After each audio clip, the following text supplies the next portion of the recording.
Hari Om, Bhagavad Gita, Moksha Sanyasa Yoga, chapter 18, verse 49. Continuation 2. We have already seen Swami Dayananda Saraswati's explanation for this verse. Now we will see Swami Chinmayanandaji's explanation. Verse 49. Asakta buddhis sarvatra jidatma vigadaspragagam Naishkarmya siddhim paramam sanyasena digacchati. Swami Chinmayananda says the background of Bhagavad Gita must be kept in mind. Bhagavad Gita is addressed to Prince Arjuna, who due to his immense pressure of his job, he wants to run away to a forest and lead a life of renunciation. Overnight sannyasa. Like us. Whenever there is a problem, I also want to take sannyasa. Bhagwan Krishna says, mere running away from life and its duties is not sannyasa, nor it is renunciation.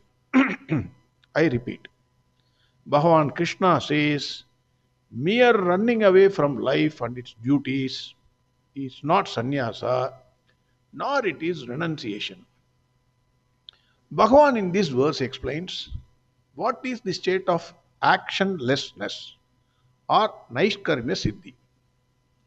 One can live in the pure supreme state of consciousness by not identifying himself with his body, mind, and intellect. We all forget our spiritual identity because of our ego.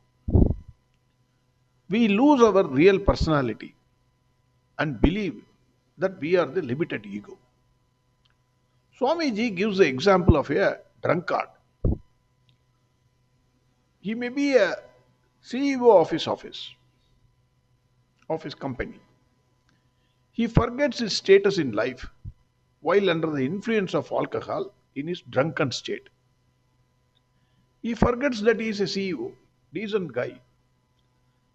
He walks on the road, his shirt is, you know how a drunkard will behave. Similarly, all of us, because of our ego, that is the alcohol, we forget our true spiritual nature.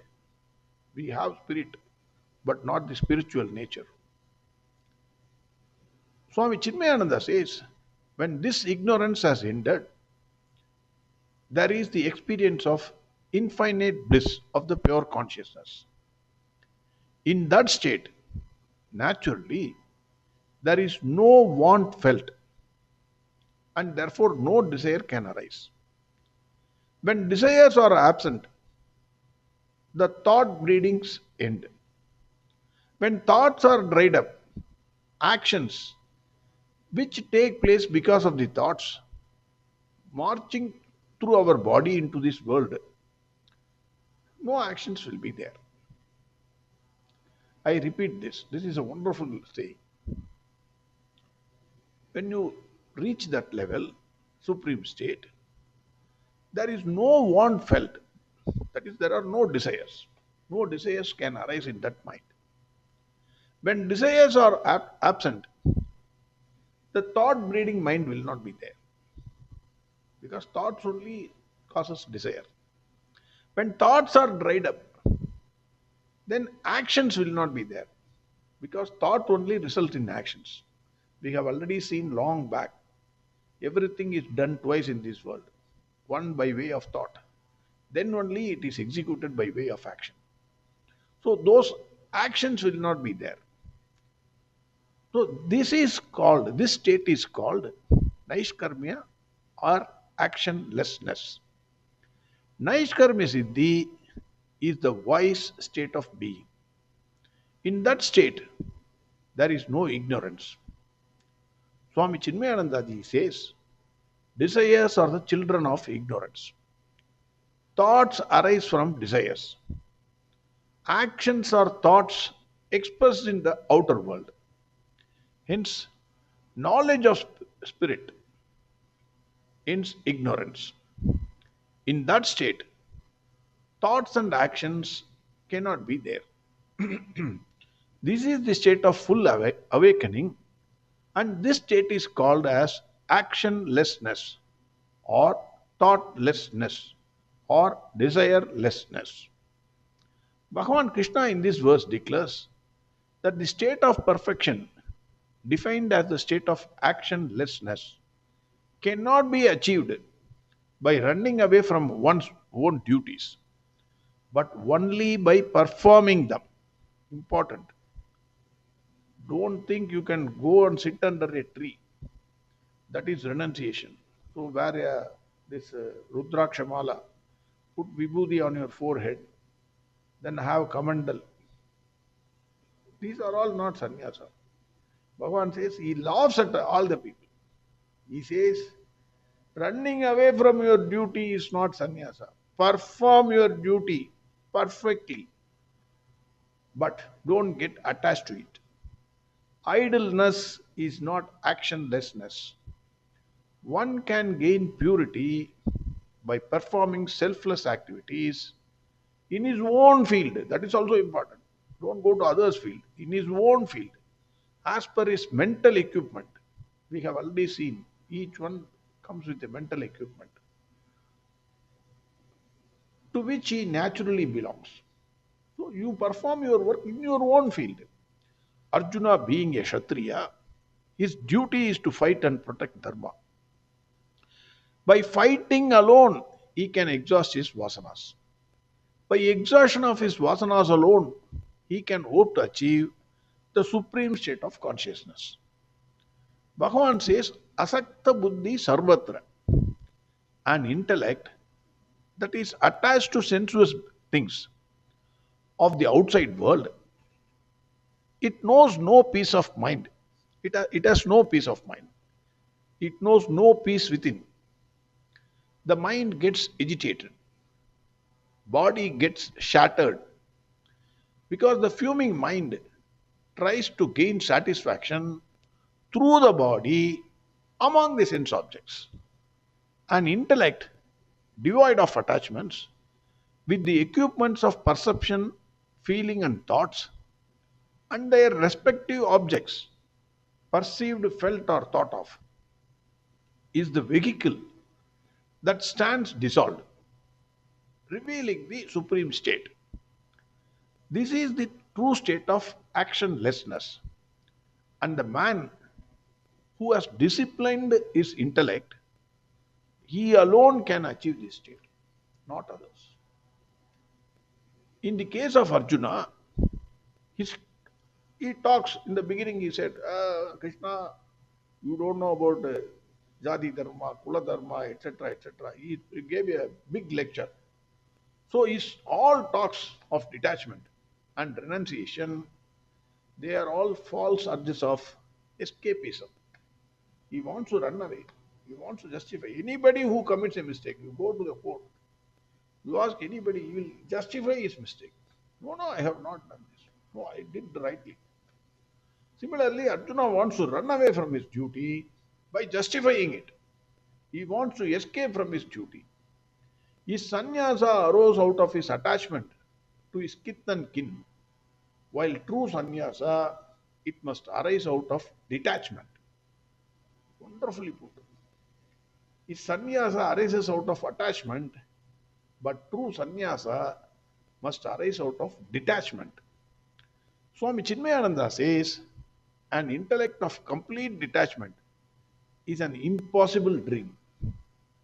A seeker subdues his heart when it seeks its flickering joys in the sense gratifications. This self mastery is impossible as long as one has got even the minutest traces of desire in him. Even the minute desire in you, then it will off-track you. One from whom all desires have ended, Vigada Spriha, he alone can subdue the mind. Such a seeker alone can accomplish the state of complete detachment of his intellect from the world of sense objects. Swami Chinmayananda says, mind is the seat of all vanities of agency. That is, I am the doer. I did it. I did. I. Intellect is the seat of all false arrogations. That is, I am the enjoyer. These two together, I am the doer, I am the enjoyer. These two together make up the ego. This ego is fed, nurtured by the clinging attachments to the joy one gets in enjoyment of sense objects. By correct analysis and investigations, we have seen Adi Shankara's explanation. What is the correct analysis and investigation in a single case? Similarly, in every case, by correct analysis and investigation, the sense of doership and enjoyership will get steadily sublimated. When it gets completely dried up or erased, then one gains the experience of the infinite self. Dr. Radhakrishnan says, Gita repeats that restraint and freedom from desire are essential to spiritual perfection. Attachment to objects, sense of ego, are the characteristics of our lower nature. If we have to rise to a knowledge of our true self, we must conquer our lower nature with its ignorance and inertia, its love for worldly possessions, etc. So, if you want to conquer, these three are important. Your lower nature of ignorance, inertia, idleness, and love for worldly possessions. This must be shed.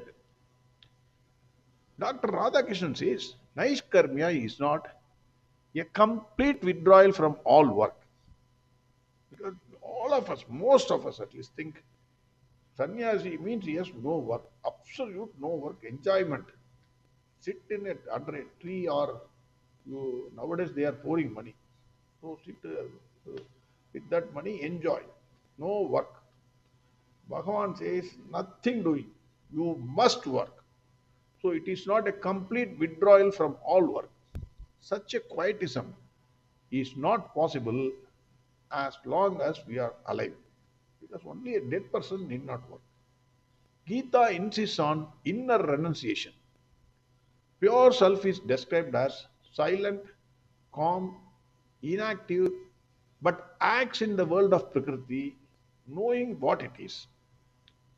The highest state is described here not positively as entering into the Lord, but negatively as freedom from kama or desire. That is what Dr. Radhakrishnan says. So Bhagavan says, don't run away from your work. Asakta buddhi sarvatra. Get detached. You have mastery over your mind. Jitatma. Vigada sprighaga. Don't have longing desires inside your heart. Not even a bit of desire should be there. That is Naishkarmya Siddhi. Then only that can be achieved by Sanyasena adhikachati. It comes, you gain it by way of renunciation of desires, not by renunciating your work. That is what Bhagavan says. So verse 49 again. Asakta buddhi sarvatra jidatma vigadasprugagam naishkarmya siddhim paramam sanyasenadhikachati. Next verse we will see tomorrow. Harihom Sarvam Krishnarpanamastu. Narayana Narayana Narayana Narayana Narayana Narayana Narayana Narayana Narayana Narayana Narayana Narayana Narayana Narayana Narayana Narayana Narayana Narayana